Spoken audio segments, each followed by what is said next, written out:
Substance use disorder among the workforce is more prevalent than many people might think.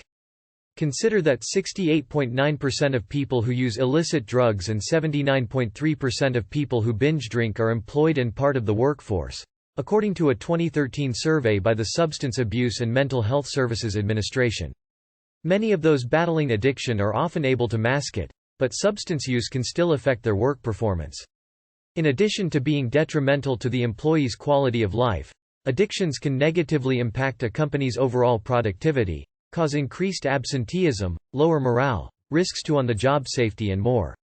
Since the pandemic began, substance abuse has seen an incline and continues to be a concern. Experts agree based on research and clinical observation that pandemic-related strains, from economic stress and loneliness to general anxiety about the virus, are a major driver for the increase, according to the American Psychological Association.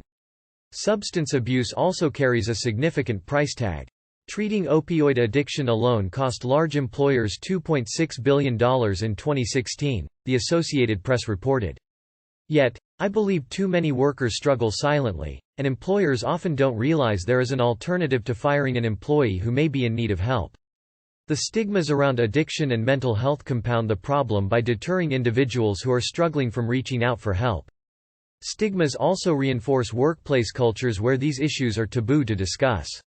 If an employee is struggling with addiction, employers need to develop a path to recovery, rather than termination.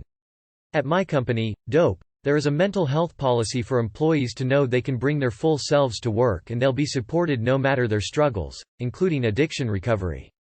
Employers can provide a weekly forum where employees can share and get support on addiction challenges without shame or judgment.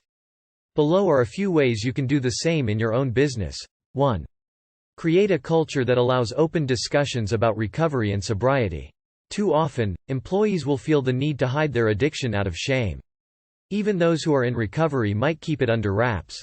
Creating a culture that allows employees in recovery to share openly, without judgment, normalizes and works to shatter stigmas.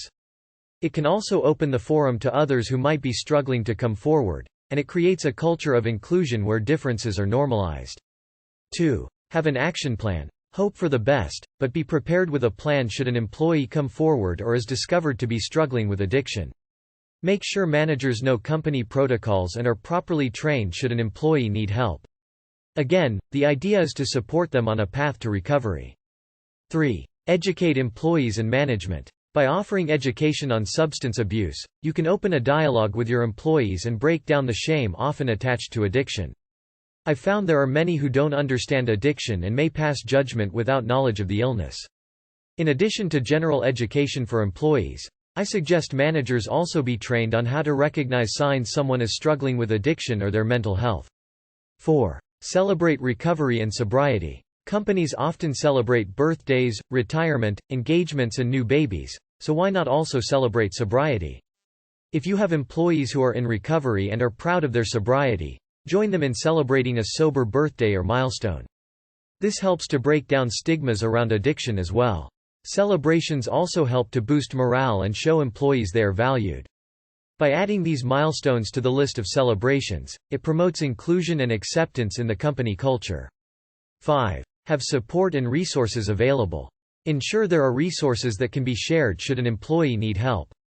For example, one can call the Substance Abuse and Mental Health Services Administration's helpline. According to SAMHSA's website, the helpline is confidential, open 24 hours per day and free for anyone struggling with mental and/or substance use disorders.